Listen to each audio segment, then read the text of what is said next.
I'm joined by University of Central Oklahoma defensive lineman Wesley Hudson. Wesley, thank you for taking time to come on and talk to us this evening. Could you start by telling the viewers and listeners a little bit about yourself? Yeah, I'm Wesley, obviously. Graduated high school in 2023. Then I committed 2023 January to come to UCO, and played as a true freshman, so I didn't redshirt. And then this past season, my sophomore season, I played in every game. And then now it's this summer, and we're headed into my true junior year, so I'm super excited for that. Now you played high school ball um DeSoto. Now I feel like you said Texas high school football. I feel like one of the first names to pop up is DeSoto in people's mind. What was it? What was it like playing for such a high profile program such as DeSoto? Man, yeah, it was a lot. Just a lot of expectations, a lot of standards I had to uphold, and um, I had to bring my A game every day because I was competing at practice with a lot of guys who were 4 or 5 stars. So it helped me become a better player myself. So I definitely benefited playing there, and it was definitely a great experience. You mentioned the expectations. How are you kind of able to manage that and not let that overwhelm you? Well, I've been told all my life from my dad, uh, pressure, what does pressure do? It forms diamonds. So you just gotta embrace the expectations. That means someone obviously expects something from you. That means they believe you're capable of doing great things. So you can't take it in a negative way. You gotta be happy that someone expects something from you. So knowing that I'm expected of something pushes me, to achieve those things that I want to achieve and do bigger and greater things for sure. So. And when I was watching your senior tape, I think you had listed you were playing both end and tackle. Kind of talk about what the difference between that is for people that might not know, because I think some people just assume you're on the D line. It's kind of all the same, but there is differences. So what kind of for you was the biggest difference between playing end and playing on the inside? Yeah, playing the difference between end and tackle for me personally was at end, you get to, for example, rushing the passer, you can get those 1 or 2 steps, or even 3 steps before you get to the guy and have to work a move. You know you want to limit space because space isn't your friend when you're rushing the passer. Versus tackle, you're right head up with the guy or right next to the offensive lineman, so you really get that one or step and a half before you have to work a move or punch and disengage. So that was something I had to adjust to, and um, that's been something I've been adjusting to here too. But it's been fun because this season, Coach Swanson, he said I'm gonna be playing all over. I'm gonna be playing a little bit of end too, so I've been working a little bit of end during OTA. So it's fun. I get to play all over the D line again. So yeah, so I'm excited for it. And now, do you have a preference between which one you prefer or think that you're best at? Yeah, no, that's funny you ask because my dad asked me that all the time. I've played defensive end my whole life, really, but playing tackle here recently has been a little more fun, simply because you know I ain't trying to start no beef, but the guys on the interior O line are a little less unathletic versus the tackles. So I be having more fun hitting different moves against the guards and the centers versus the tackles. So I'd say I like tackle a little more, especially when it comes to rushing the passer. Okay, see, now that's interesting because I feel like conventional wisdom, right? If you say defensive tackle, I feel like the thought just immediately goes to your run stoppers, your nose guards. not your pass rushers. I think most people would think that that'd be your defensive ends, your hybrid end linebacker. But here you're saying that rushing the passer for you is easier on the interior. Is that something that like how do I phrase? So like is that just commonly known amongst players though that like in terms of rushing is probably going to be easier inside versus outside? I mean, yeah, it just really depends on the player. Like me, I try to like use my athleticism at all times. I mean, I love doing speed to power, but if I can hit a cross chop on an offensive guard going one on one, but a lot of the way the offense are set up today, offensive lines they do slide protection. So, not in a lot of cases is there where I get a one on one with a guard or a center. They're usually double teaming, and in that little chance that I do get that one on one, that I'm having a field day because I know me versus a guard or a center one on one, I got myself 100 times out of 100. I mean, it's just so whenever I have a choice to rush inside versus outside versus the tackle, I'm going to pick inside because I know these guys can't move as well as the tackles, so I can take advantage of that. I mean, there's some exceptions like our guard Montrell Lee. He's really athletic, so it's always fun going against him in practice. Iron sharp iron. But in other cases, some of these guards just can't keep up with me, so that's always fun. And that's something that I saw on your film because there were several plays where the ball carrier was 10, 20 yards down the field. And I just see 41 just come rumbling down there making the tackle. Where does that effort, where does that motor that you have come from?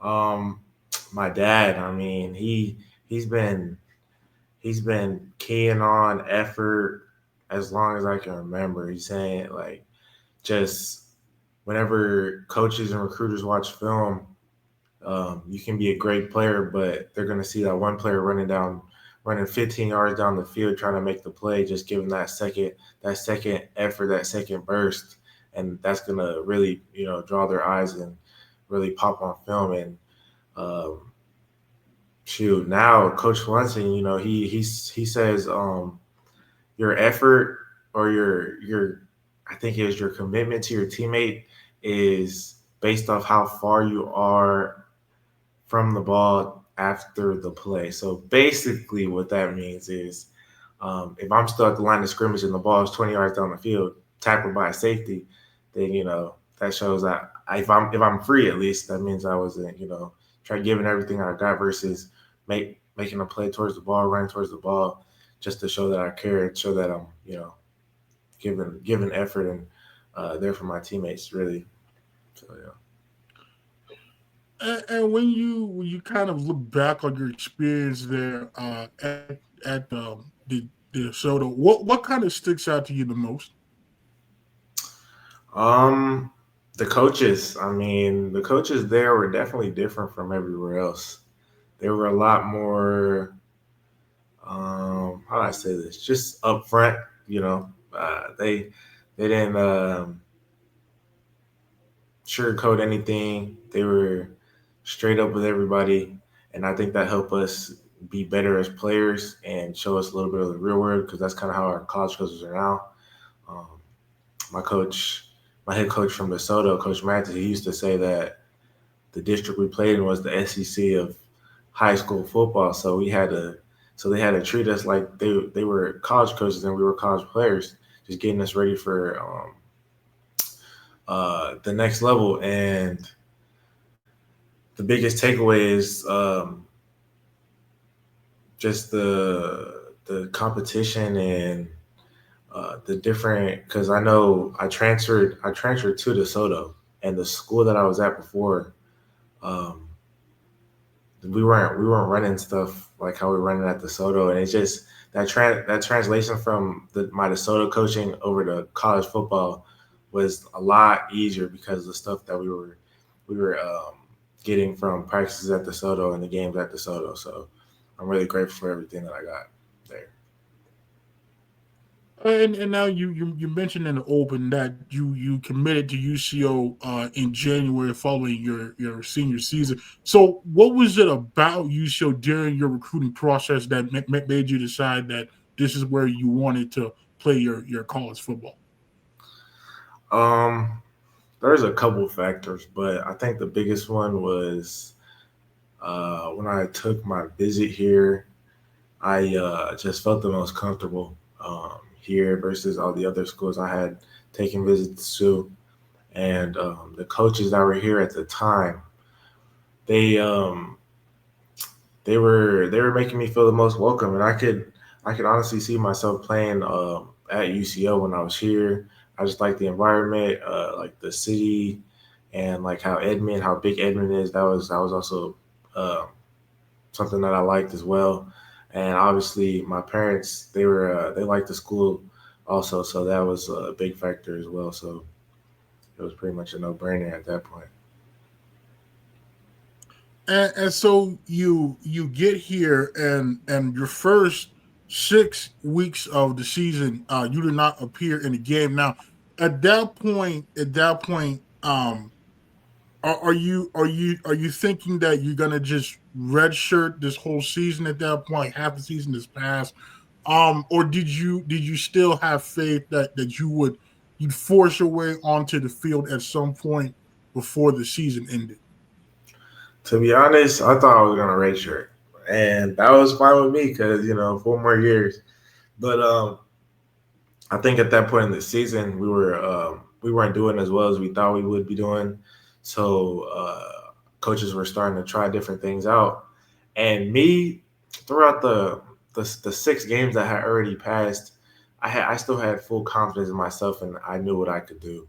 So once they gave me that shot to play, gave me that shot to go in and practice and run the plays with the ones, the twos, and the guys who are going to be in the game, and then I could show them what I could do for real. Then I knew it was pretty much. I knew it was going to be undeniable that I can play, and once they see that I could play, it was pretty much up from there. I just wish that I had gotten that opportunity earlier, but God's plan, and I was just letting everything fall into place. And now during that first 6 weeks, because you said that you never lost the belief in yourself, and I feel like that could be tough at the time because here you go, you're playing, you're starting, you're seeing significant snaps for high profile program to only really just practicing. How were you kind of able to keep that self belief going for you? Just the people around me. The my dad again. He was always in my corner. He knows how it is because he played college football. He played at UNT. Um, he just knows how it works. And as a freshman, there's very small chances that you're going to get time to play or time on that field. So he knows just wait. He said just wait till your number's called, and I was waiting, and I just kept working. I just kept giving the starting offense looks in the scout team, and I think that's really where I started to pop out on film. Whenever I was making a couple plays against the that starting offense on scout team, Coach Doral started to notice, and he told my coach, and then that's when pulled me over to the starting defense and the ones and the twos where they're going against the scout offense, and I got a couple reps in there, and they could see that I knew some of the stuff and that I could really play. So that confidence never really faded. I was always on go. I was always ready. I mean, I was just waiting for my chance, and I finally got it. And so, when did you learn that you would be making your collegiate debut against Lincoln? Um, I think it was we were talking about it because at the time Lincoln was not the best team. I mean, obviously. So the coaches were coming to me and saying, "Don't be surprised if you play this week. We expect you to play this week. We want to see what you can do. We're probably gonna," and they were talking about we're probably gonna give the starters the first quarter, maybe the second quarter, and then you'll play the rest of the game. So I mean, just off that, I was super excited. About to play my first college game freshman year, so I was super excited. And then when time came, they they said they did what they said they were gonna do, and I went in about maybe I forgot when I went in, but I know I went in pretty early, and I just did what I just read my keys, did what I was supposed to do. Eventually, I ended up getting QB hit. I wish it was a sack, almost was a safety, but yeah, I mean, made do what I could do that Lincoln game, and then they seen that I knew what I was doing, and from there I just kept going. And what were the nerves, the emotions for you when you finally checked into that football game for the first time as a college football player?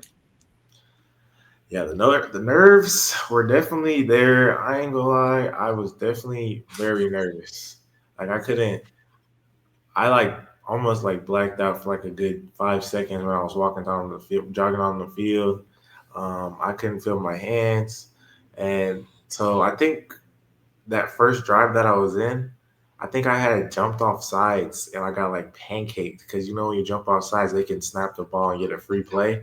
I think I got pancaked, so that was like my welcome to college moment. Actually, I got pancaked by two guys. I got up, I'm like, okay, now let's lock in, and then so we got straight to business after that. But yeah, no, that was definitely. Now, because that was I will say when I saw you out there first, I'm like, okay, we haven't seen 93 at all. So I checked the roster. And I was like, it's Wesley out there. Like I had you pegged similar to yourself. Had you pegged for a red shirt? So I was surprised. I was like, oh, okay. I mean, listen, I get it. Is Lincoln? He has 3 games, okay. And I was very impressed. If I recall, I think maybe you and Marcus, I was really impressed with what was being shown out there. I was like, see this, like I know the D line is not what we hope it is at this point in time, but like these guys are really showing me something here. You Mhm. finished that game with 2 tackles. When you walked off that field, um, did it just reinforce your belief that you could play at this level, or did it do anything more to boost your confidence? Definitely gave me a little boost of confidence, but it really just locked down on my like my belief in myself, and it really just helped me prove to myself that I could do what I always knew I could do.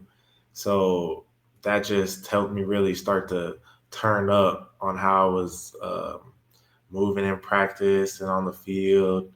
That was probably the best thing that could have happened to me was going to that game and making those couple plays, especially me being so young at the time. And I'm really glad it happened, honestly. And then your first sack came on senior day versus Washburn, which I'm pretty sure is what the background picture is of. Kind of walk me through that play, how you were able to get that sack. If I remember correctly, there was a tight end on the line. So I knew that he was probably going to chip me, go out for a pass, or ended up just double teaming me. And I think what he did was he ended up double teaming me. So I knew I had to really, I was supposed to punch down on the tackle. So, because what we're taught is whatever the tight end gives us, we give to the tackle. So if he comes down and tries to block us, we give our hands to the tackle and basically try to defeat the double. But what I did, I think you put my hands on both the tackle and the tight end, and then I ended up focusing on the tight end, and I felt the tackle come off or the tight end. One of them came off while I think Zion or one of the linebackers made him roll out towards my side. And once I seen that I knew I had to get money, I shed the block and I was right there to make that play. And I was just super excited. My first collegiate sack. I mean, it was a good feeling. And now the celebration that was captured in this photo here. Kind of walk me through what exactly that is, how that came about. Like what is the lore behind Wesley Hudson's sack celebration? Yeah, I've been throwing up this S since high school. I threw it up a couple of times this season. I don't know if you know or you seen, But yeah, no, the S basically just represents part of me. I am half Samoan, and that S just basically stands for Samoa and you know who I am. So whenever I throw it up, that's really just saying what's up to my family up in the stands watching me, and I'm just throwing it up to show love to them and really to everybody, all the Polynesian Pacific Islanders around the world or whoever's watching. To be honest, I just embracing my Samoan side and showing how proud I am of it. And now the fun. I felt like the most impressive thing down the stretch for you all that year was that Pitt State game because I felt like as a defensive line that you could say probably underachieved for the majority of the season. You all turned in a whale of a game there against a really good football team. Heading into the offseason, the 5 games that you played in, the sack against Washburn, the good outing against Pitt, what did that do for your confidence there heading into last offseason? Heading in the last offseason, everybody was on the same page as far as the team and specifically our room and the defense. Our The defense was super locked in. We all had one goal in mind, and that was to just show everybody up. They had us ranked seventh in the conference going into last season, so we just knew that just left a bad taste in our mouth, and we didn't like how that previous season had went. And as far as the D line room, we had great leaders in Zane and Hunter. Um, those I was really glad that I had those guys to kind of help me along the way. Um, but yeah, our mindset just had changed. We just knew we had to work harder. We had a big chip on our shoulder. Everybody was counting us out, so we knew we had to come and shock not only the MIAA but the D2 as a whole. Nobody expected us to win that many games, and definitely nobody expected us to win conference and then go to the playoffs. So um, yeah. Now you said people were counting you out. Now I didn't count it out. I think I said in the opener like if we get well, if we play to the level of talent that I believe that we have, I feel like playoffs is a reasonable expectation. A bowl kind of should be the floor. Like worst case scenario, everybody's hurt. We're playing like 6 string players. I think still 6 wins. But I would be lying to you if I said that I didn't have some trepidation when I talked to Coach Swanson and Coach Deli. They're like, "Yeah, we're going to go back to a 3-man front," and I was like, "I don't know because the 3-man front last year, really wasn't. We didn't get better. I felt like until we went more to the 4-man front, and so I was kind of skeptical on that. But I felt like, well, if both of them are confident, they're not just blowing smoke at me, and so we get to the Langston game obviously, the level of competition is just different. And you did pitch the shutout though, and you really rendered their offense null and void outside of a couple of drives. Kind of talk about what did that game do for you all from a confidence standpoint. Seeing you all get the consistent pass rush, seeing you all get home, stifling the run game. What did that do for you all coming out of that Langston game? Yeah, I mean, we there was nothing other than coming out of that game with the win by at least 30. I mean, we all talked about it as a team. We If we had came out that game with anything other than a 30 plus point win, we were going to be very disappointed in ourselves in our because we had known how much preparation we had going into that game. We we didn't even know what we were like. We didn't know what we were gonna do, but we had something in mind, and obviously we exceeded that. But coming out of that game, we were kind of like, okay, we did put up a crazy number on this all right team, but I mean that was expected. We should have beat this team. Like we were supposed to beat this team. Now going into I think who we play after that, Central Missouri. Going into Central Mo, we had to get that get back. I mean, we were like, okay, that that was a nice little warm up game, but we gotta keep going and remember everything we done put, all the work we done put through in the summer. I mean, that was a nice little tune up game though. Let's bring that over to Central Missouri, and I think we did that pretty well. We came out with the win, so that's pretty much what we were thinking after the Langston game for sure.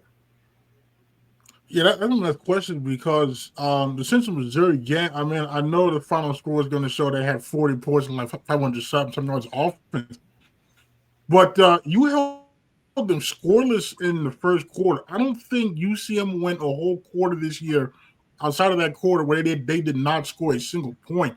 Um, and you all were getting home early and often on Zabrowski, making him uncomfortable. You could tell he was wearing down. And you all were too. I mean, I know like Hunter was he looked gassed. A lot of you guys looked gassed. Mhm. How are you able to um contain a man that's the two-time Holland Hill winner, get enough stops to help you all win that football game? Yeah. Anytime you playing Zabrowski, you don't really know what to expect. That I ain't gonna lie, he can ball. He can ball for sure. But we had a pretty good game plan as far as keeping him contained.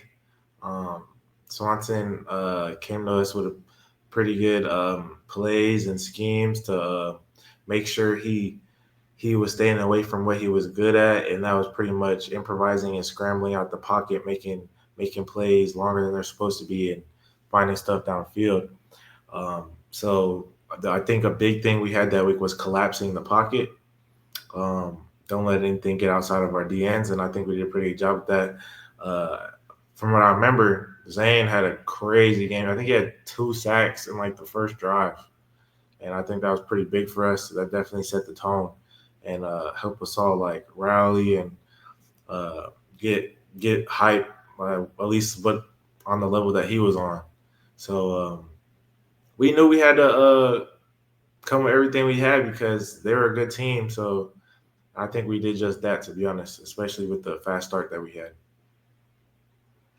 And after that win, because you said going into the Langston game, you kind of knew what it was, right? That UCM was going to kind of be the test at that point. After that game, from a confidence standpoint for you and that defensive line, how big was that performance for you all? That was huge. I mean, that gave everybody confidence, the coaches, the players, UCO, the fan base, our supporters. They gave everybody confidence because we knew that was a top ranked team, top 25 if I can remember correctly. So after that, we knew sky was the limit. Uh, we didn't know we felt unstoppable, to be quite frank. We were just ready for the next week. We celebrated and we got straight back to work. And we knew if we can play like this and keep improving, then nobody can stop us. So, Now, I'm glad you felt that way after being the number two team in the country because going into that Curdy game, I'm not gonna lie. Just given the past few years, we just have not done good on the road against teams not in Northeastern State and Lincoln. And Kearney is always a tough place to play. That's always a big physical football team. And you have concerns of a letdown after a big win such as that. You all went up there in Kearney. I believe that the win was just absolutely brutal. And you pulled out a very tough, I think it was like 16 point win mm, over a solid Kearney team. Um, Getting that win over a good team on the road like that, getting the 3-0 at that point, did you all feel like, okay, like we can do this now? Like here we beaten the team that we know that we can. We handled a top two team, defended home turf, and now we just went on the road in a tough environment and beat a good football team, not playing our best game. yeah. Um, it was really just those three things that aligned that really helped our confidence and really assured us uh, from from winning that first game, every team wants to win their first game, right? And then to beating a really good team in your conference in Central Mo, and then to going on the road and winning on the road. We were struggling winning on the road the year before that, and that was a big emphasis that week was being road dogs and going on the road and winning. Uh, Although it was a tough game for sure. Cardi was a good team. We didn't play our best, but we still won that game by a touchdown or two. So that kind of showed us that we weren't perfect, but we still got the job done, and by a decent amount too. So if we play how we know we can play to our standard, to our expectations at a high level, then it's going to be hard for teams to really compete with us. So that really helped our confidence coming out that game and to going into that next week.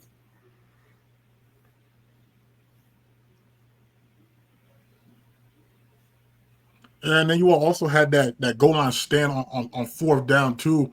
If I do believe that late in that football game, and I was feeling pretty confident after that the game because you came home against Fort Hayes. I'm not gonna lie, I was surprised to the degree of which you all jumped on Fort Hayes. You all stifled them defensively. Offensively, we just exploded there. It ended up being a massive win. And then you went on the road to Joplin. You beat a down Missouri Southern team, and then you came back for Northwest. Now, Northwest is always a measuring stick game. I know in 2023, I felt like the score wasn't well. 2023, the game was not good. I mean, they were able to kind of run it at will almost there. Going into that game, was there a sense of like we have to get back from last year? Show people that think like, okay, yeah, you got lucky against UCM. Okay, you beat Fort Hayes, who's not the Fort Hayes of old. Did you all go into that Northwest game saying like, all right, we can really prove our critics wrong here if we have a strong performance? I think for me and the guys, it wasn't a matter of proving guys wrong, but it was just continuing to prove ourselves right. Like our confidence did not waver at all. Like we had full confidence in going in and putting up numbers on Northwest Missouri, and we 100% went into that game with confidence in winning. Now, was there some type of, animosity or different factors that we had going to that game as far as like you said, getting back, and just little bro, big bro. We are the big bro, by the way. Yeah, for sure. But yeah, no, we had full confidence going into that game. And when the time came, I mean, you see what team showed up. So I mean, hey, roll Charles. So. Yeah, I mean, it was surprising when I was talking to the Northwest media guys, and they were like, "Yeah, we really don't think that we're gonna win this football game." I was surprised. I was like, "Wait a minute now, you're telling now." I was like, "Wait now." So you're telling me now you're Northwest now. Historically, it's usually the reverse. It's well, we don't think that we're gonna beat you all. No, they literally said to me with straight faces like, we don't think that we're going to win this football game, and we don't think that we're going to lose by 14 points or less. I was genuinely surprised, and unfortunately, you all proved them right because I mean they felt pretty validated, which again is kind of surprising. Like at that point, I'm like, oh, okay, like we have something here. Like, we dominated Fort Hayes and Northwest, which historically is two of the more physical upper tier teams in the conference. And I'm looking and I'm like, all right, well, we have President's Cup, and then we have is it Pitt? So I was like, okay, well, we should be able to handle Northeastern State. I don't think that we're gonna look past them because this is a rivalry game, right? And overlook them before Pitt. But I'd be lying to you if I said that I thought that we would get the battle for the President's Cup that we got. I gotta have because I mean, feel like we know the first half was just not. It just was not good. Man. I mean, I know. They came out. They showed some looks that they hadn't shown all season. They did some trick plays in there. But defensively, when you all got to the locker room and saw they had 40, what was the like? What was the vibe? What was the mindset? Like, was there any like panic, concern that you all couldn't tighten up in the second half? Like, what kind of was going on there?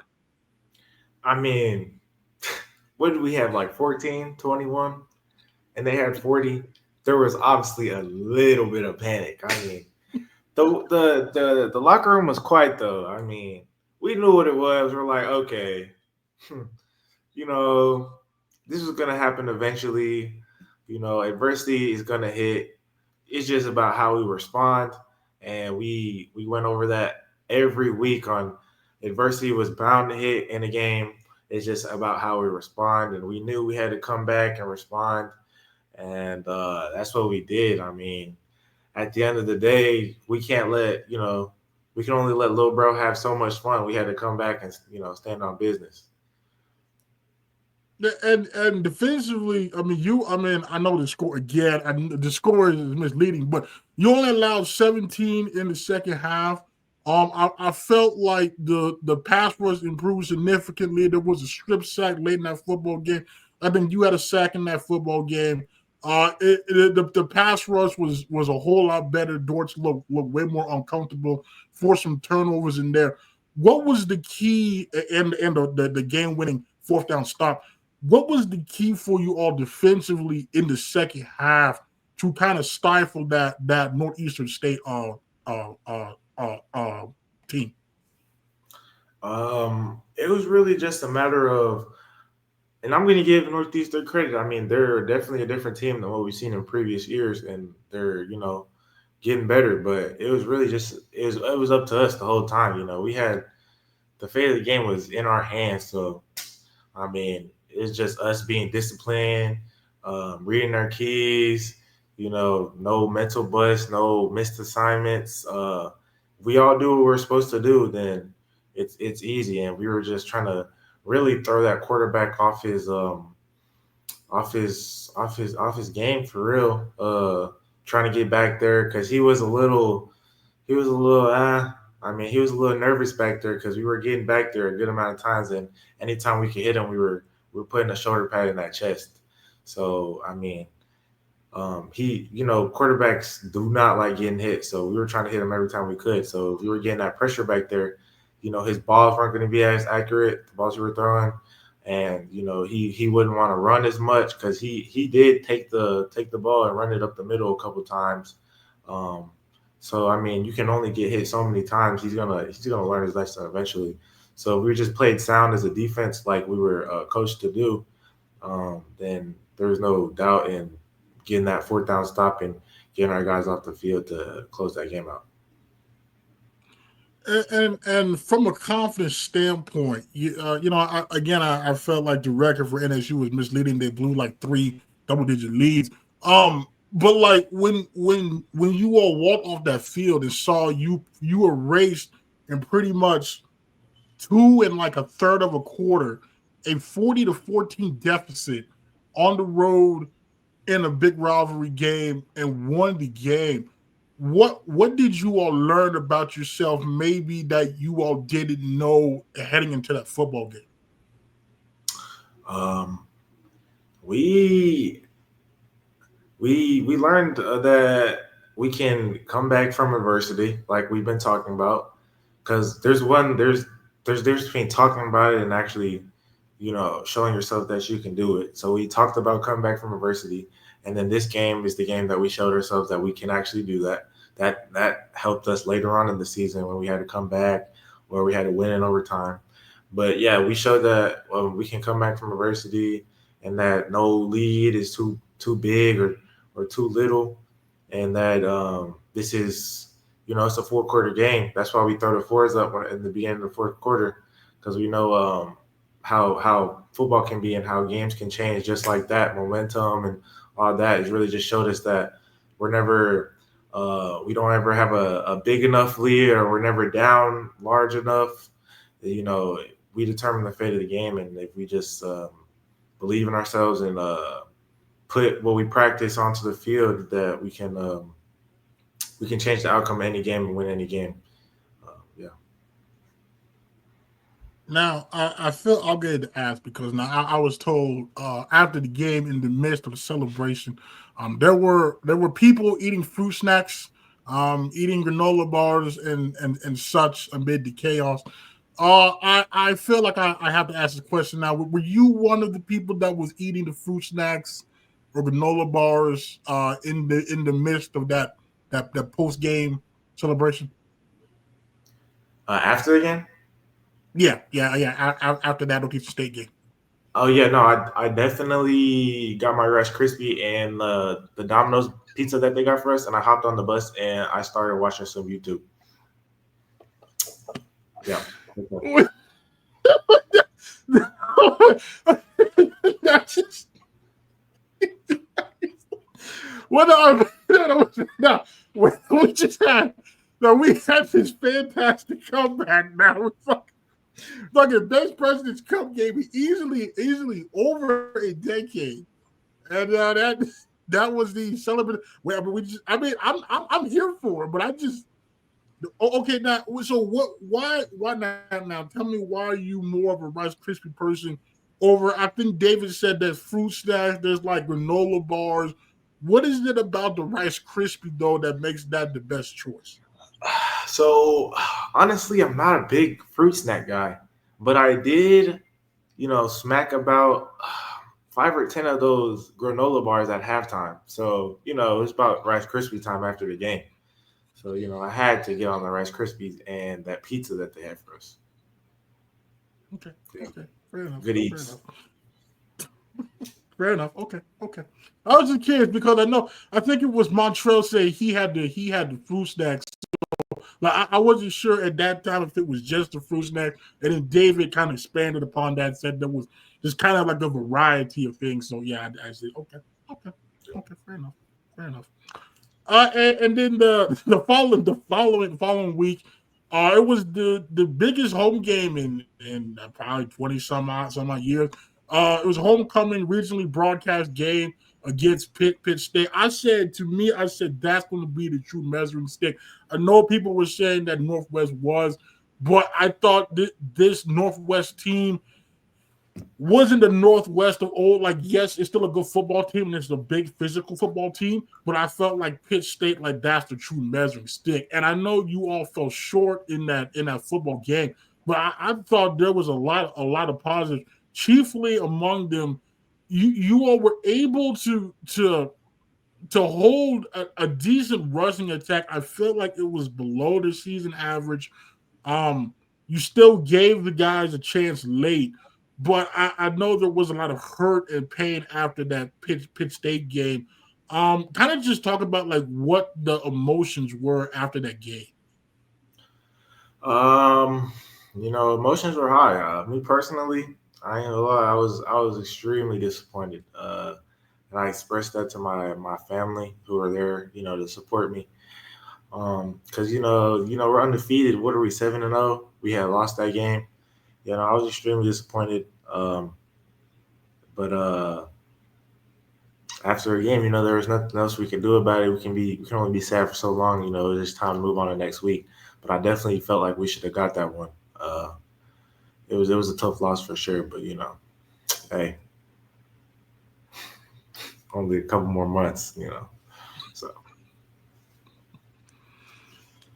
And when I talked to Coach Droll after that game, I mean he mentioned that he told you all like there probably just wasn't going to be an undefeated conference champion this year, and I felt like yeah he's probably right because Pitt already had losses.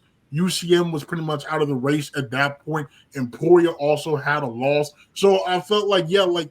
Sure, we obviously would have loved to win that football game, but I felt like everything, all the goals was still there for you all, and so I was hoping, we come out against Missouri Western there, check out whatever anger and frustration from that Pitt State game, and I give you all credit because prior to that weather delay in a very brutal, dreary, ugly environment, you all were indeed doing that. And then the weather delay happened first.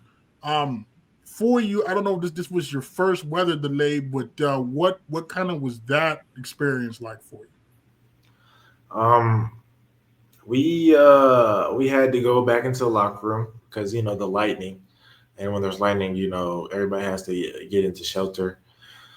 When we were in there, we were all pretty much on the same page. The coaches didn't even need to really tell us. Um, we were locked in. We were talking and stuff, going over things we could have done differently. It was like another halftime, but we were going over different things we could have done differently. We were pretty much locked. Obviously, we were having a good time, but we still had to finish the mission. So we were pretty much locked the entire time, and then we came out and we got straight back to business. So. And now I give Missouri Western credit because because after the weather delay, they did a complete 180. They came out the gates. They really hit you on the mouth. And I'm not gonna lie, it was looking bleak. I remember in the Discord, Mr. Paul Brown was saying like, well, it's a good thing that Pitt lost, and I think Emporia lost. So like we still have a chance to win a share of this. And I don't know what happened in the last handful of minutes of that football game. But defensively, you all got a couple of massive stops there. And then obviously in overtime you had the fourth down stand. How are you all able to crunch down late in that football game and give you all a chance to win it? We really just talked to each other and figured out how much each and every one of us wanted it and how bad we wanted it. We also relied on our strength and our conditioning. That helped a lot because in late games everybody's tired, but just that extra push, and then we're also pushing each other, holding each other accountable. That really helped. So we all knew what we wanted, and we all knew how bad we wanted it. So at that point, we knew there was no other choice than to go and get it, get that money. And now I thought I get to ask because now you mentioned the post game celebration after Northeastern State. Was it a similar thing after Missouri Western, or was it different? What was it the same? What was that like for you? So me personally, I went into the locker room. We all went into the locker room, and we celebrated. Water's flying everywhere. Took off my gear, showered up, went outside, and they had the food and the snacks. I got me a little granola bar. I got like 4 granola bars, and then we had Chick-fil-A, so I got the chicken sandwich and my Chick-fil-A sauce. So I was like the first one on the bus, the second one on the bus. I was just that hungry. I hopped on the bus. I had my 3 waters and my Gatorade. I put the Chick-fil-A sauce on the sandwich, and I went to town. I finished the sandwich before anybody else got on the bus. So, I really should have went back for seconds. And then I killed those granola bars. We didn't even pull off before all my food was gone. Okay, but that now is there a reason though why you want to be on the bus that early? Because like if this, so long of a period had passed between the time you got on the bus to when the bus departed, that everything that you had food wise was gone. What I just added, like what's the appeal to get on the bus though? That early, like is it just to decompress? Like what is the I'm just curious. Like what what is the draw there? Decompress, eat in peace, and to not share. I mean, guys, we will get as much food as we can have, and we'll all get, or even the same amount of food, and guys will still ask for some, and that's pretty mind blowing, honestly. So I just had to kill my food and get my food out the way, so I could be the guy that's asking somebody for food. Okay, now you said you got the 4 granola bars. Now, did they not have the Rice Krispie treats that day, or were you just feeling the granola bar? it was one of those things where I switched it up. I had Rice Krispie at halftime, so granola bars after the game. Mhm. Yep. Okay, okay, I see, I see. Okay, okay, okay, okay. Uh, okay, and then and then the following week now was a massive game because going in there and I said going in I get Washburn's a 2-win football team, but like that's their senior day. They have nothing else to really play for. Like they're going to lay it out on the line. They've been in close games, etc., etc. And for you all, a win there will clinch you all a share of the school's first ever MIAA championship. Going into that game, what was the vibes like? Were you all? I mean, obviously, you all were kind of aware of the magnitude of that football game, but like, what were the vibes going into that? Was there nerves? Like, what kind of was the feeling? Um, there was definitely nerves, but going in that game, we can't. We were trying to just really focus on not taking, respect off, fear none. We were trying to, give them respect, not take nobody too lightly, but at the end of the day, kill an ant with a sledgehammer and go in there and handle business. We can't make it a game with these guys and give them hope even on their senior day. We had a goal, and that's that MIAA championship. So we had to go in there and start fast, and I feel like we started off okay, but we there was a couple times where we was like and that's why it may have been a game with them. They also had a couple playmakers on their side too, so And yeah, because that they get because the first half, I felt like the first half we were getting in our own way more so than them really outplaying us, especially on the offensive side of the ball. And then like I felt like every time it felt like we might be able to pull away. To their credit, they would answer, and it was back and forth, back and forth, back and forth, and when we weren't able to get that first down and they had a chance to go down that field and win that football game. Um, Defensively, when you all kind of walked off that field, knowing that while they were able to drive, it would still be a substantially long kick for a kicker that was like 2 of 8 on field goals entering the game, already missed the extra point, already yeah. had a field goal block. Were you feeling confident at that point though that you all did enough on a final drive to probably think that he wasn't going to hit this kick, rather it's blocked or it was just missed? I mean, just the competitive spirit in myself, and I'm sure a couple of the other guys.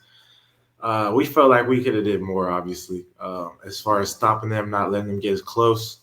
Um, but we also had a lot of confidence in our must-have field goal block.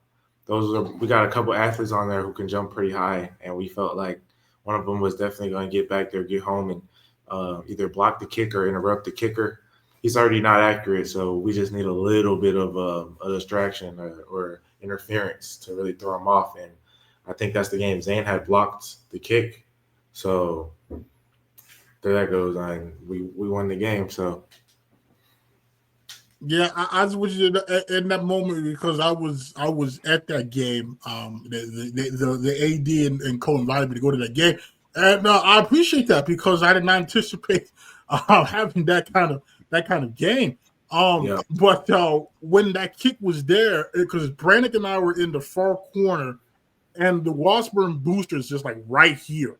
I don't know why their boosters was like right next to the media. I don't know how that worked. And so like they were talking like big mess the whole time.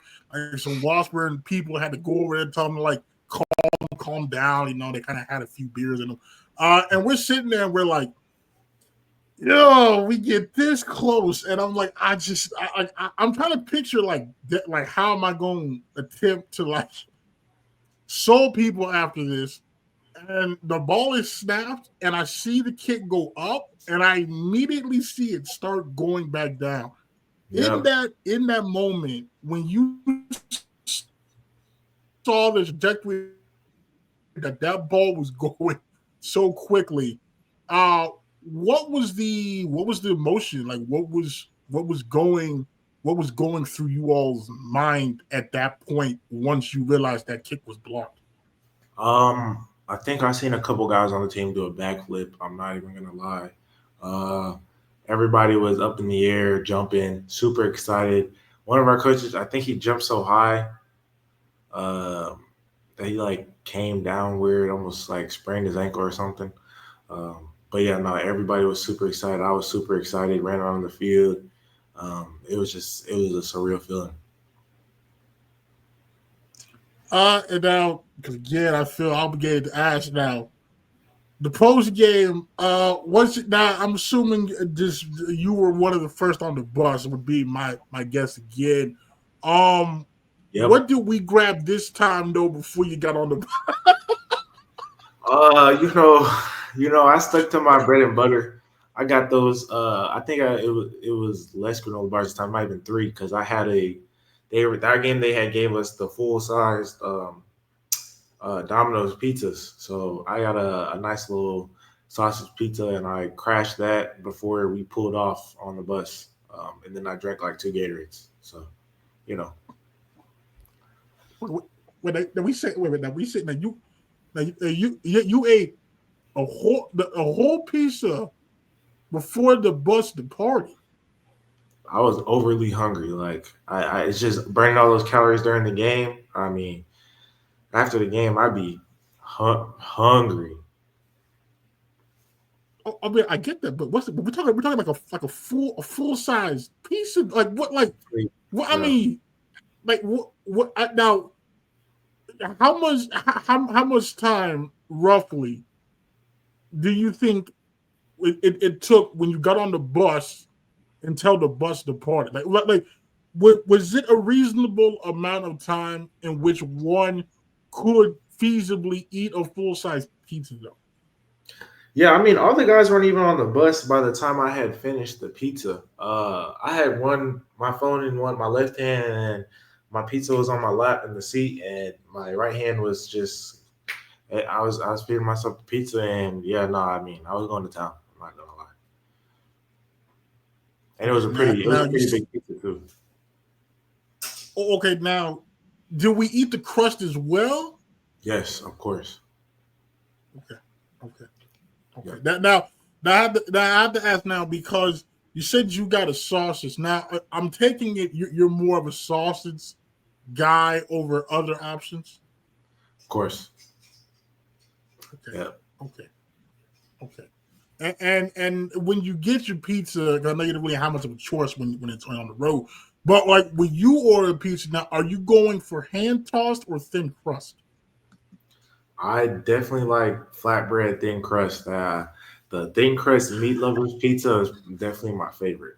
So, but that's like eating a cracker though. Like you know like it's the perfect combo that crispy thin crust with the sausage and the pepperoni on top. That's perfect right there, especially if you get the right bev. Yes. Okay, now, okay. So now, what is the correct beverage to have when eating a pizza? Um, anything sweet. I mean, whatever you're fond of. Me personally, I like a sweet tea or maybe I don't even know what a calypso is. Those are like juice, or water. Honestly, I mean, after a game like that, I think I had a big water. So and Gatorade too. So. Okay, now the sweet tea. Now, are we going with like a Red Diamond, a Milo's, a Lip? Like Milo. what is the tea? Milo's. Okay. And now when you order these thin crust / cracker meat lovers pizzas, what is the preferred? I'm not lying when I said you started to be like this thin. It's like eating a cracker. They're good. I'm not hating, but it's just like when I go to eat the crust, though, it's like biting into a rock. Though I can't, like I can't even if I dip it in the sauce that like oozes out of the piece. It's not softening that up. It's just just okay, okay. But now when you do order that though, what is your preferred pizza place? I'm a big Papa John's guy. I'm not gonna lie. Okay, okay, okay. And what in your opinion separates Papa John's from the rest? I think their crust, honestly, even on the regular pizza, their crust is just better than everybody else's. Okay, okay, fair enough, fair enough. Okay, okay, okay, okay. Okay, and then the employee game the following week. Now, I was asked at the tailgate, how do you think the guys will come out and play?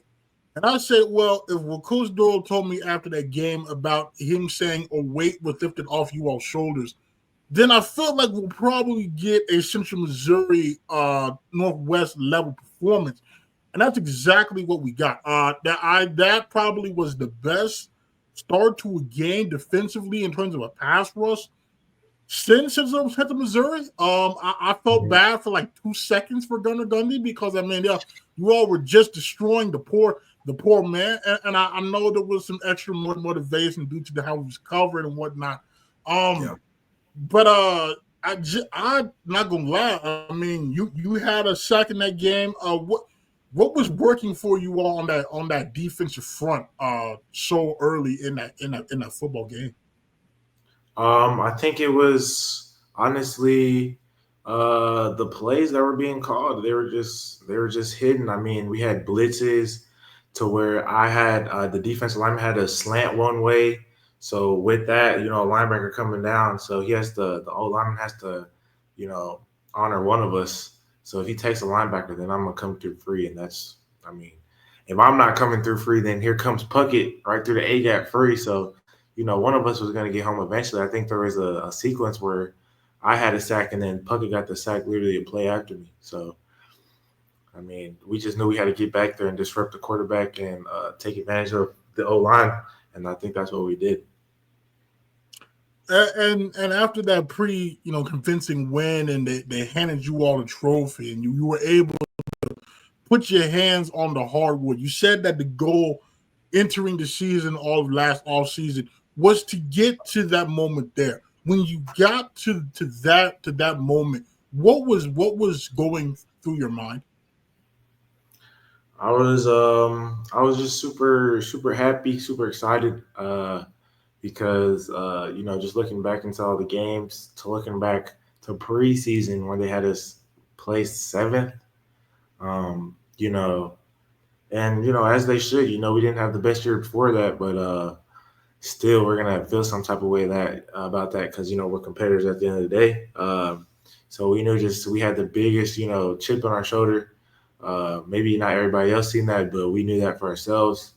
Um, so seeing that, and then fast forward to now where we had won the MIAA championship, and we're not sharing it either. That was just a great feeling to have, and everybody was super excited. And but we did know that the job wasn't finished because playoffs, but we did enjoy the moment for sure. Yeah, and that was the thing. Like like when I woke up that next day, I'm like, dang, they can't even really celebrate because like we've got a game. Like they can't like it's not like it don't normally is where you have some time. Like not it's like the next week. And so Washington Baptist comes to town. I expected it to be a dogfight. It was indeed a dogfight. It went to overtime, but once again, the defensive line in overtime, the game-winning sack there again. How are you all? And I asked Jack Puckett this several times, even post game after that, and he didn't really answer questions. So I'll pose it again. How are you all able to answer the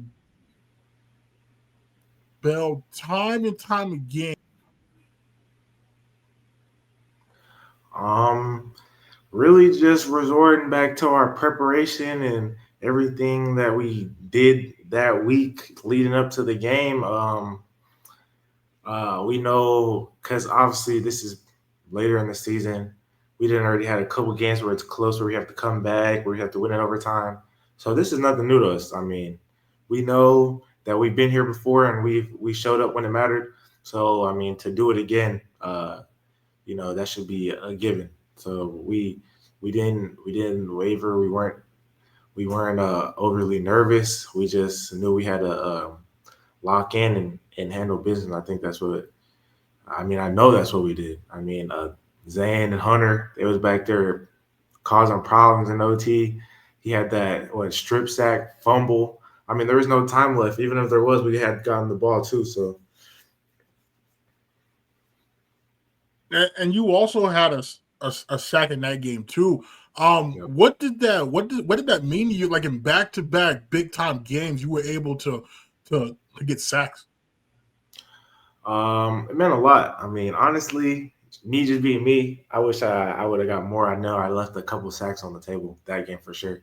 I definitely could have had one in the first quarter and maybe two in the second. But being able to even get back there and make a play when it mattered was really exciting and left me feeling really good. I just wish I had gotten back there more. Just I don't know. I mean, it's just me. That's just how I am. But it meant a lot for sure. The Emporia and then going on to that first round of playoffs.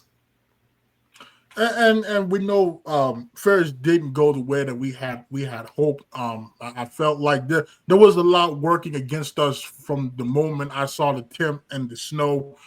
We just haven't encountered that. They're kind of used to that. I remember talking to some of the receivers. They were like, "Yeah, we couldn't get our grip and whatnot."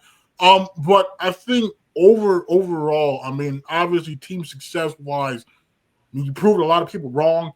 You validated me, which I greatly appreciate. You won the conference.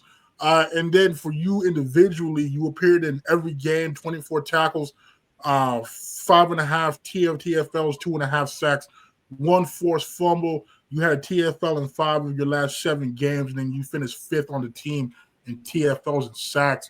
When you look back on last year from an individual standpoint, did it meet your goals heading into the season, or did you leave feeling disappointed?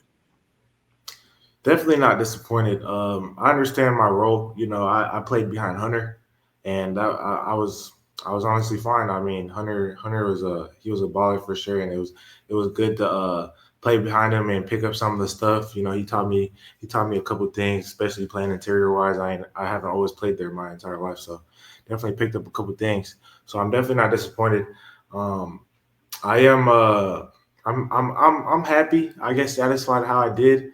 I know this upcoming season. I know what I have in mind, my goals, what I plan to do personally, and to help the team out. And for team wise, I know my what I have planned for like goals that we have planned for the team as a team.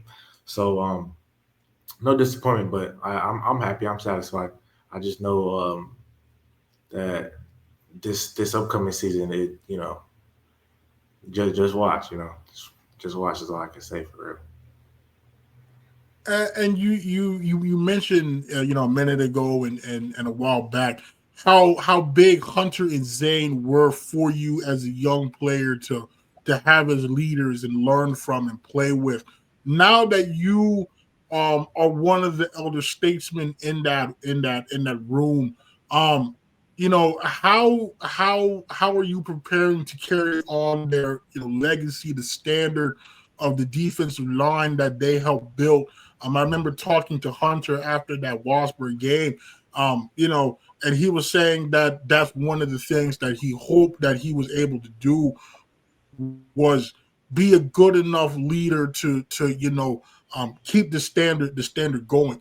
How are you preparing to ensure that the level of defensive line play doesn't drop off now that you are kind of in a similar position that they were the past few years of being the upperclassmen?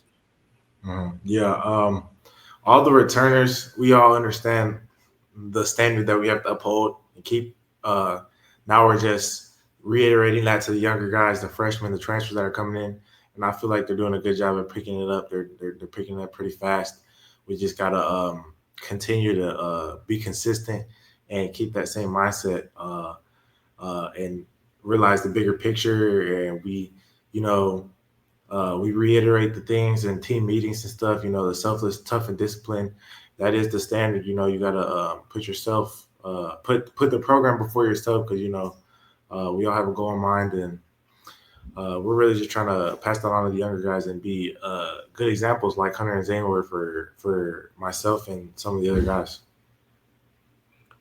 And from a leadership standpoint, what maybe do you feel like individually you have to improve on or do differently to help this year's group? Yeah, me, to be honest, I've never been much of a speak up, main guy talking type of leader. But after talks with like Coach Swanson, he wants me to step into more of that leadership role, and I understand. I am I am basically a starter now, so um, I know that I have to speak up, and I've been making an effort at speaking more and trying to fill that leadership role towards the younger guys, the defense and the defensive line. And I feel like that's something I can definitely do as far as speaking and being there for the guys, and also showing them and showing that within my play and how I play on the field. And you had a unique spring game because you got the, well, first of all, you actually were able to have it without weather killing it, and second, you were able to play against another team, which I thought was fantastic, because sure, you can try all you want to replicate a game, but actually playing a game against somebody that you all don't really see day to day, and getting your first taste of that kind of new look D line without Hunter, without Zay. Um, what was that like for you? Do you feel like you left that game feeling good about where you are heading into the rest of the offseason? What were your thoughts on that? I feel that for the spring game, I feel like it definitely went well. We got a lot of guys in that didn't get as much time on the field, and see what they can do, and see what they can improve on. Same with myself. I only played one quarter, but even with that one quarter, I definitely feel the difference in my preparation as far as strength and conditioning, just getting bigger, stronger, faster, and having to translate to the field. Um, I forgot how many tackles I had, but I think it was like two or three, something like that. But just being out there definitely makes me super excited. I still go back sometimes and watch the film from the spring game, even though I wasn't out there a whole much. But it just it gets me excited for August, whenever our first game is, and then fall camp whenever we put the pads on. We're doing OTAs right now. I'm just really envisioning, picturing myself like a real game scenario every time I step onto the field. I'm just super excited to get back on there, and whenever the time really starts and it's really time to go. So. Well, before we get you out of here, we do this with all the new guests, kind of some more get to know you type questions. Since your whole intro just was like your bio that Brandon writes on Bronco Sports. So, so your favorite sports team can be any sport. Ravens. Yeah. And before someone says I'm a bandwagon, I've been a Ravens fan. So I basically didn't have like a favorite football team. I didn't have a favorite football team back when I was younger. And I guess that was the year that the Ravens went to the Super Bowl. So based off that, I guess you can say I'm a bandwagon. But then they were bad. They were bad after they had won that Super Bowl with Joe Flacco. So I was still a Ravens fan. And then Lamar came and they started winning, and everyone's like, oh, you're a bandwagon. No, I've been a Ravens fan. That hurts. See, that hurts, because just like your former teammate, shout out to Coach Peyton Scott. Dear Pittsburgh Steelers fan, it's just tough. It's tough. I'll say Baltimore makes watching the NFL draft a less than exciting time, because Steelers will make a pick. And I'm like, oh, see, this is a good pick. See, all right, this is why Omar Khan, this, that, the third. Then Baltimore come out of left field. you're just like, really? Like you're telling me he was able to fall? Really? And I was like, all right, that happened 1 year. Okay, fine. 2 years, all right, everybody got lucky. But it's just a year in, year out. It's just truly unfortunate. It's just stop. It's tough. Just it's tough.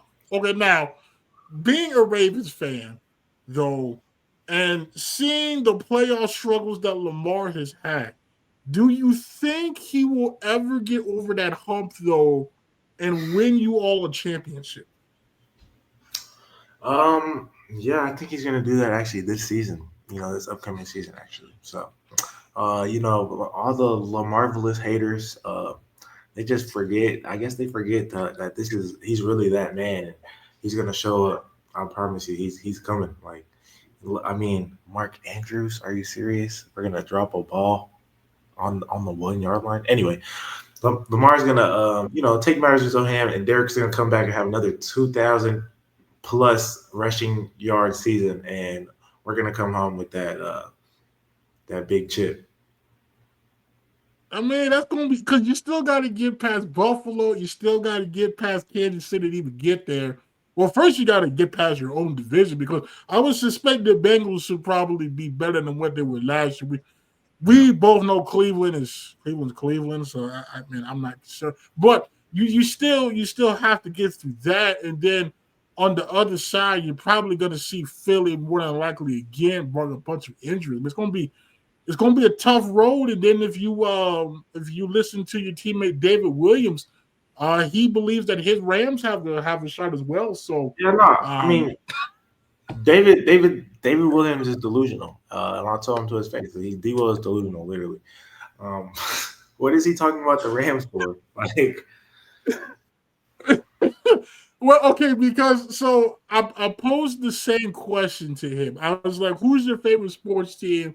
And for football, he said that it was the Rams. And so I asked him, I said, do you think Matt Stafford still has what it takes to, lead another run? And he said he believes that's going to be this year, that they have a chance. And I had to remind David, like, are you even the second best team in your own division? Like, I feel like that's a tough, ask because, again, you got to get past your division. You got to get past either Detroit, Washington, or Philly. But he feels pretty confident that they can do it. So I just okay. I mean, there's a clear difference between confidence and the delusion. I told you he's delusional, but hey.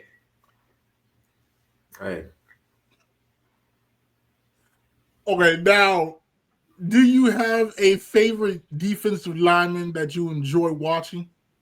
There's a couple. I like watching Justin Madubuike. I guess it's a little biased because he plays for the Ravens. I watched a lot of Aaron Donald, and I mean, if we're just talking defensive lineman in general, I watch a lot of my dad's old stuff. He has a couple clips from when he used to play UNT. He has a sack record up there. So,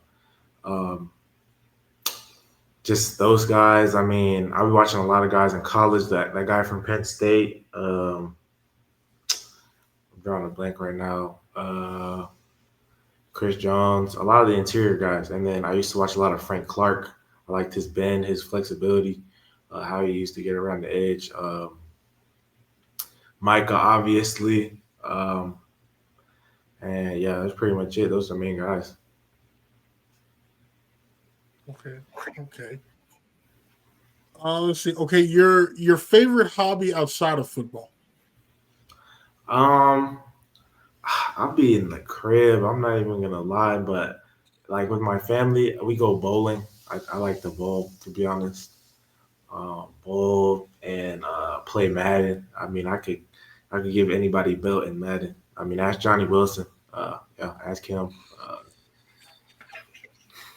So. Okay, but see now, did you ever play Jonathan Mosley? And I asked this question because he told me several times, and again, no one has verified this, by the way, for like years now. He claims he was the best Madden player on the team. That he had a specific he had a specific playbook that no one could stop. Now he would not divulge the playbook for competitive reasons, so he claimed. But he did make that claim. Now, as a Madden player that you said is pretty good yourself, is there any validity to his claim that he's the best Madden player or was the best Madden player on the team? Yeah, zero. I never heard that in my life. I'm not gonna lie. Yeah, this is the first time I'm hearing that, and that should tell you something. I've never heard of him being a good Madden player. No. What's that? And see, you echo the same sentiment that everybody that I asked that question.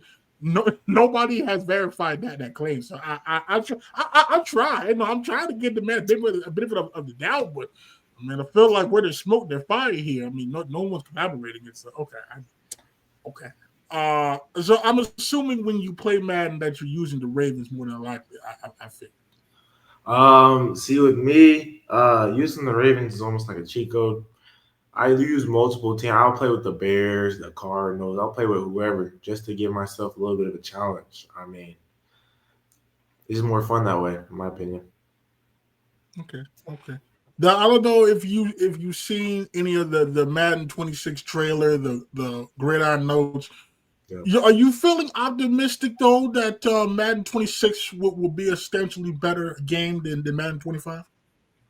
I would hope the EA has been listening to the reviews and what people have been saying about Madden 25. So I'm gonna have faith like I do every year in Madden. But you never know. I could be getting mossed by a tight end, and who knows? It happens too often, honestly.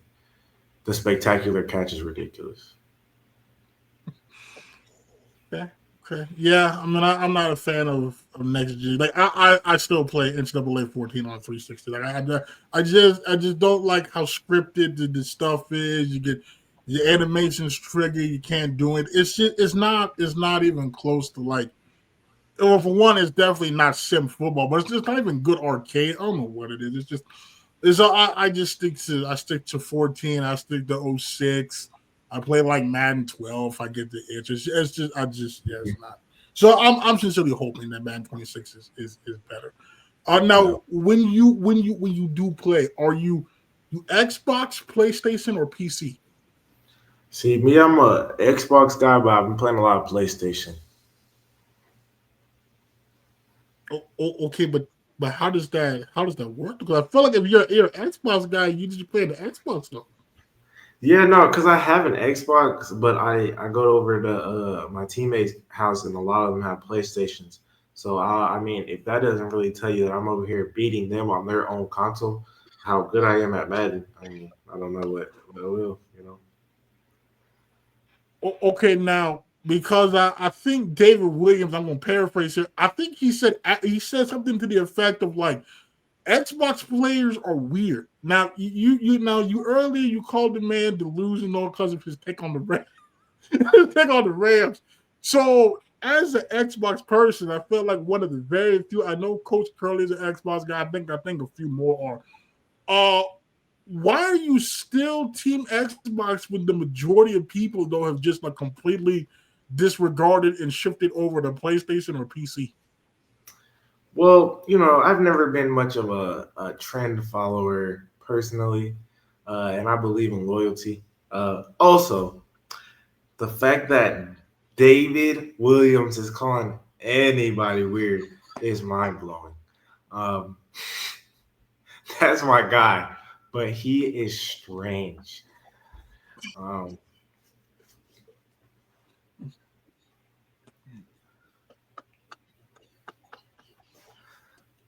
it's honestly crazy. Wait, wait, wait, okay, wait now, because I feel like you can't say that about them. But so like what? Okay, what about David to you makes him strange? Um, a lot of the stuff he does, he's hilarious. And he's so funny to the point where some of the stuff he does is like we'll laugh at it, but then you think about it and it's like, yeah, no, he's a little strange, he's a little weird. But being weird is good sometimes. I'm a little weird. But David, I mean, you can ask anybody on the team, like they're gonna say David's weird. I mean, yeah, no, he's definitely a goofball. Okay, okay, okay. Yeah, I can see that. He kind of tried to keep a straight face for the majority of my interview with him, but there were times he kind of break that facade. David, Yeah. come on, this is safe space, man. We it is what it is.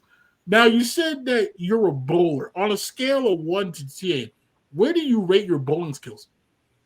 Um, Scale 1 to 10, like 10 being like professional, 300. Uh, I'd say I'm like I'll try to be humble, like a 7.5, 8. I mean, yeah, honestly, a 7.5, 8. I average like a good Oh, oh, oh, 185. So, okay. you know, Okay, so what I'm hearing is that if I ever need a bowling partner to do it, Wesley should be the first call. Is that's what I'm getting here? of course, that's an easy Okay, win, okay, okay. guaranteed I'll win. make note of that thing. Oh, okay, okay, all right, okay. Now it because we talked about the pizza earlier, but your favorite food, is it pizza or is it something else? My favorite food is spaghetti, but those kind of go hand in hand with the marinara, tomato sauce, and. But yeah, no, my favorite food is spaghetti. Okay. Now, did you ever have any of JK's pasta? Because when he talked to me, he claims he makes a really good pasta. But when I asked him, can anybody verify that? Didn't really get an answer. It kind of was like, just kind of talking circles there. So I don't know. Being a spaghetti guy, first of all, did you know he supposedly had good pasta? Yeah, that's also another thing that I've never heard of, honestly. I used to be at his house quite often because he stayed with my other D line teammate, Johnny Wilson. And I used to be over there and we used to all hang out. And he's never offered any pasta to me. So I have no clue what he's talking about. Um, but hey, Yeah, yeah, this guy's coming on here making claims that can't be validated. Okay. yeah. Let's see. Okay, let's see. Your favorite musical artist. Um, Rod Wave. Oh wait. Okay.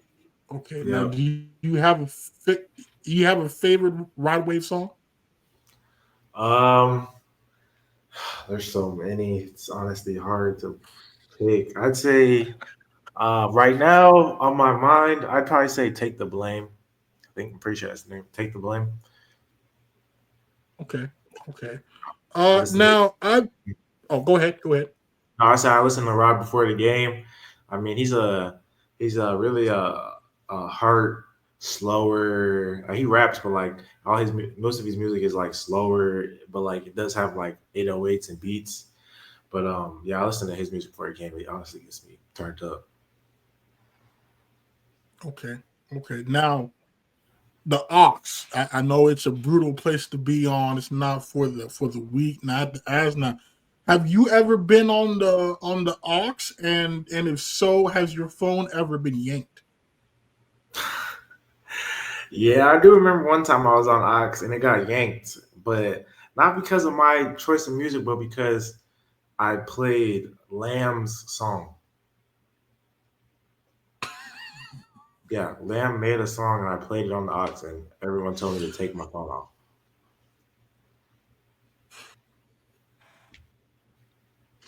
Yeah. So what we saying is Lamb not musically inclined. There is that what was kind of the message Um, there. it's really just got to be, your taste, your type of music. Personally, not mine. He's not bad though. I mean, that's my guy. He's not bad. I mean, hey, he's not bad.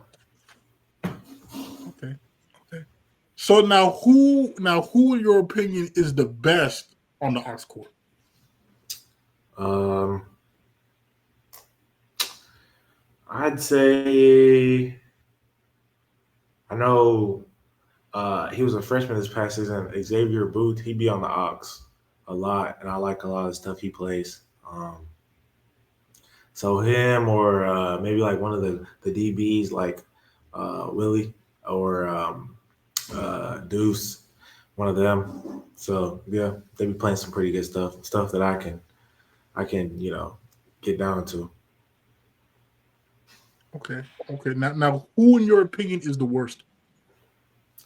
I want to say worst, but they definitely play music I don't like. I mean, Andrew Carney, whenever he gets on the Ox, sheesh, don't know what he's gonna play.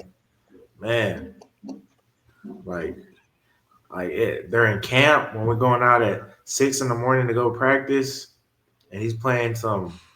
I don't even know what it is. I think it's country or something like that. I can't get hyped to this. Come on, like turn something else on. But I mean, a couple of the guys in the locker room begin lit to that. They be going out there fired up. Me, it makes me want to go to sleep. But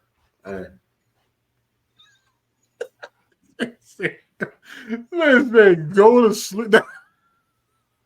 Wow. That's tough. No, yeah, I have heard Andrew's name pop up a couple of times in the list of the worst on the Ox. Okay, that kind of tracks. Let's see. Now, in terms of gear, I know you wear gloves and you have the undershirt, but outside of that, is there any other gear that you wear, or are you just content with that to be your look? yeah, nah, undershirt and gloves for sure. I like to mix up the gloves, like mismatch the gloves, different colored gloves, gloves that pop, or gloves that are like the same color as the opponent's uniform. Either one. But nah, I'm not really too specific on that. I know I have to get spat. I have to get spat. It's a mandatory. But other than that, yeah, I just need a tight dry fit shirt, and then my gloves spatted, my cleats spatted, that tight dry fit shirt, and I'm set. I'm ready to go. Okay. Now, who in your opinion is the best dressed defensive line? Uh, I'm sure I'm gonna say myself honestly, but uh, some people might say I don't. Nah, everybody would say me or maybe Johnny, but definitely me.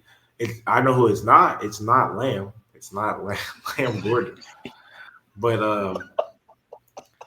um, yeah, no. Well, okay, so what is it about Lamb that it's so brutally apparent that he's not it? So, oh my gosh, he'll pull his socks all the way up, which is like okay, and then he'll have white socks and then black tights, which is like criminal, or black socks and white tights, and then he'll have like white cleats with black socks, which isn't as bad, but like still like I know you have white socks you can put on because I've seen you wearing white socks before, or he'll be wearing like one sleeve out, one sleeve cut, which is like okay, but then it doesn't match with anything else. It's just he does a lot of strange combos. It just does not hit. Okay, but I feel like though that's on brand for Lamb, though, is it not? It is on brand for him. That's why it's like, anyone else it would look crazy, but him, you know, See, see, see, see, see. Okay. Now, it's several times throughout this interview. Now, you mentioned your father and the support and pushing you and the advice. Obviously, next week I believe it's Father's Day. Kind of just talk about what your relationship with him and the impact that he's had on you, not only as a player but as a person. yeah. I mean, he's been everything. just super supportive of me and everything that I got going on, and um, he's been there since I was little, even when he's had work. Just supported me as far as football goes. He's also really iterated how being a good football player can translate and help me become a better man. All this stuff. He's been nothing but supportive and really helpful and helping me shape the man I am today. So. And you mentioned that he has what you said the sack record at North Texas. Now, like knowing his success, the type of player that he was, does it add any pressure to you? Like when like people that know like, oh, you're his son, like does it add any pressure to you, or are you able to kind of separate that fact that like that was my father, I'm me? Like how kind of do you kind of navigate that? Yeah, obviously we're two different people, but we're so close to where at that point it's competition. I mean, I'm trying to get those type of numbers and get more sacks than he's had. But just knowing that he has that background and I'm his son, that it's honestly more motivation than anything. Just seeing that he did it and he's been training me, helping me for all these years. I just feel like I have to um, repay him, but also pass him. You know what I mean? Okay. Okay. Well, my final question for you, I guess, is what can UCO fans expect to see out of Wesley Hudson this upcoming season? Um, shoot. Just a lot, a lot. That's all I can really say. I mean, I don't want to say too much. They just need to watch. I mean, I'm wearing a different number this season too. They should expect a lot out of me, and I know I expect a lot of myself. And I plan on sticking to my word and doing what I say I'm gonna do. Okay, now this is new now. Okay, now you said you changed your number this year. Now you were number 93. What number have we switched to this year? I am wearing 7. So, okay, so we're taking Noah West number. Now what what made you decide to switch to number 7? I wore it in high school. It's always been a number that I've held dear to me. One of my favorite numbers, if not my favorite number. Me and my dad, we also really like this number. It's just been a number that I've held close to me for a couple of years. Like so, I just want to bring it back and bring justice to 7. Honestly, lucky number 7. Okay, okay, okay, very good. Now maybe we kind of know the lineage of that number in UCO lore. That one of the better players in school history, Chad Styler, wore that number. Obviously, Noah West wore that number. We know the type of player he was. So you're gonna have to live up to you know, keep that lineage going. But okay, okay, all right. Well, good to know that I won't be caught out of left field the season opener when I see number 7 out there and don't know who that is. I at least have a head start on that because it's just change of numbers gets me every year. It's like Raekwon, man, was 31 for 3 years. Then all of a sudden he goes to 5. I'm like, who is 5? That man is Raekwon. I was like, bro, like you wait until now to change the. It's just. Then by the time I get the number down, it's mid-season. But then the numbers just change again. So it's okay. Uh-huh. Well, I appreciate you informing us now of the number change, so we know that when it's defense, we know it's Wesley Hudson wearing number 7. Okay, I appreciate that. Appreciate Yes, sir. that. Oh, well, Wesley, I appreciate you taking time to come on and talk to us. You said Appreciate it's you. OTA, so yeah, no problem, no problem. So I'm wishing you the best of luck rest of the off season into fall camp. And any time you want to come back on, you're more than welcome to. Yes, sir. I plan to Can't wait to see you on the sidelines with us, and after the games too. Yeah, I mean, I'm gonna have to be like Lightning McQueen over there because way this man, just immediately goes after games. It's gonna be. I gotta be on the field. Like as the whistle blows, I have to be ready and full attention if I want to grab Wesley Hudson it would appear to me that once he goes in the locker room, he's not coming out. So we're gonna have to be quick about trying to get. What did you just said with several times? And you're so is it different for home games than for you compared to road games? Not really. I mean, I guess my family doesn't come to all the road games because some of them be further. So I might come out after I go in the locker room, but I usually try to see him before I even go in the locker room. When I get in that locker room, take my pads off. I'm not playing. I'm trying to get up out of there. Well, see, this is what I'm saying, though. See, like, it's going to be because I have to wait until I get the final stats printed out. Then I have to head down, which is 3 flights of stairs from the press box. I got to go all the way down from, like, midway through, like, between, I don't know, like the first set of bleachers and the other set, get down the field, but I'm then caught in the line behind other people also trying to get down on the field. In that time, I mean, you could easily have spoken to your student supporters and went in that locker room. So it appears to me as if I have to literally, I would have to Superman dive from the press box, land on the field in order to get post game from Wesley Hudson. So we need to make this known now that if Wesley has a 5-sack game and I come on there and tell you we have post game from so and so, so and so, and so and so, and there's none from Wesley Hudson, I will reference this interview as the reason why. Because once Wesley goes in there, he's not coming out. See, and a lot of the time I catch guys when they come back out the locker room, but seeing how that's not you, we're probably not going to be getting post game from Wesley Hudson. This is kind of how it's sounding here. So I'm letting people know now. I'm gonna do better just for you. I'm gonna come back out during the home games, and I'm not gonna be too fast to get on the bus at the away games just for you.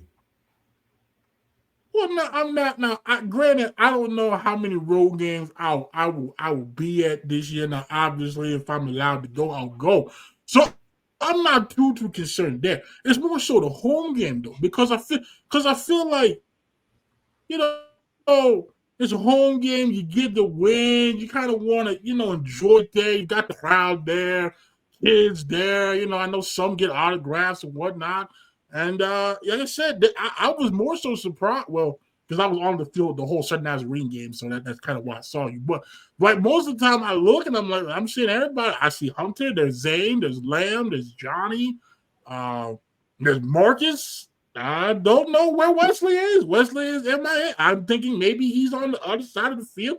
I don't know. There's a lot of people there, a lot of conglomerates of people. So maybe he's somewhere there. But now we know he wasn't even on the field. So so I'm gonna know again that it's gonna be tough to get post game from Wesley Hudson because he's just not there. I want this known because I do get asked sometimes, why we can't get pumped with some people. And sometimes I'm like, well, it's a matter when I'm talking to coach or somebody else, I see them and they're going in and I can't fight them down. But in the case of Wesley, he's not there 2 flat down. So I just, Yeah, no, I'm gonna hold off. I'm gonna hold off after the home games. I'm gonna stay out a little longer. I might come out and stay out for a little longer just to say what's up to my guy. Okay, well, I would appreciate that. We're not going to take too much of your time on post game. We know you played a hard game. You've been in the trench. We're going to just try to ask pertinent questions, maybe 2, 3, 4 questions, get you out of there because we know you got to go. Shower and rehydrate and whatnot. It's just it's not like a long form interview like it is now. We usually about 5 minutes tops most of the time, between 2 or 3 minutes. I'm not asking you to spend like your whole hour, 2 hours after the game now. We just just quit some, just get some quick thoughts. You can have short answers, long answers. But we can't even do that because the man wasn't there. So okay, now we've heard it here. Now he said he's going to come out. So again, if there's a game where Wesley does go off and we don't have post game, I will once again circle back to this, where it has been established that in general he does not come out, and that he said he would if he did it.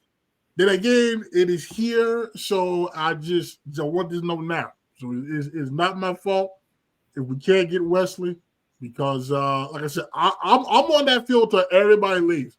So like I said, it's not like I'm on there for 5 minutes and I'm gone. No, I'm literally on that field until everybody has left that field, like to where it's literally just me and the cleanup crew. So I'm just saying now. It doesn't have to be immediately after the game. It sounds like to me that by the time you finish the post game meal, I'll still probably be there. So I mean, you could do your whole standard post game routine and still, so I just okay. All right, we just had to establish this. So all right, yeah, I got you. We will see. Okay, now we will. I think the home opener is Pitt State, so we will see after that game now if Wesley Hudson has been in his word, and if he is on that field after that game, I will come on, and that will be the first thing I will say is Wesley came on here in the offseason, said he would indeed be on the field post game, and he was. I will be more than happy to come on here and give you full credit. So we just got to see if that's the case.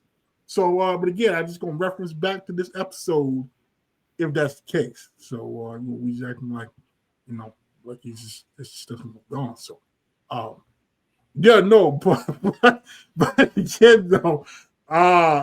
any time you want to come back on, you're more than welcome to. I appreciate it.